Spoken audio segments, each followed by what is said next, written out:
అస్సలాముఅలైకుం అండి. ఎలా ఉన్నారు? అందరూ బాగున్నారా? దేవుని దయ మీరందరూ క్షేమంగా బాగుండాలని దేవుని కోరి ప్రార్థిస్తున్నాను.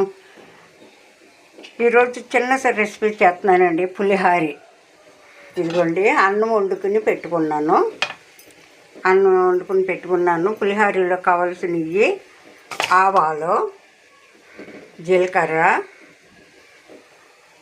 ఎండుమిర్చి, పచ్చిమిర్చి, అల్లము, వేరుశనగుళ్ళు, మినప్పప్పు, శనగపప్పు. ఇప్పుడు ఫస్ట్ మినప్పప్పు వేయాలండి. ఆవాలు వేసుకోవాలి. ఆవాలు కొంచెం వేగిన తర్వాత జీలకర్ర వేసుకోవాలండి. జీలకర్ర తర్వాత అల్లం వేసుకోవాలి. అల్లం వేసుకున్నాక వేరుశనగుళ్ళు తర్వాత కరివేపాకు అండి.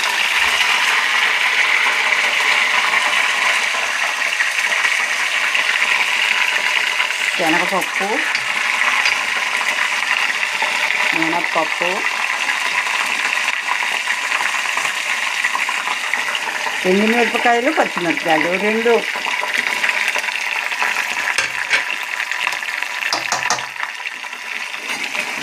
కొంచెం వేగనివ్వాలి. ఇవి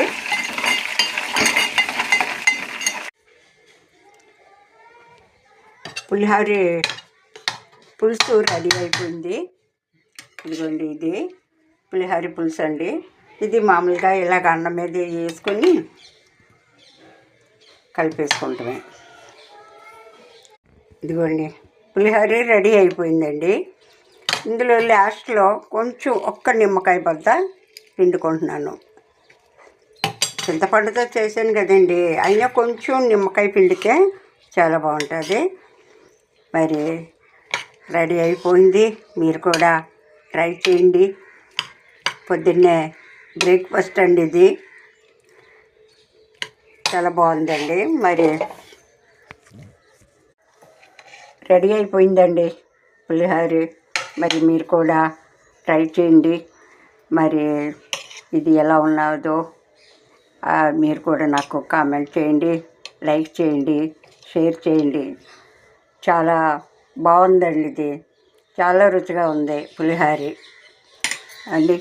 ఉంటానండి. బాయ్.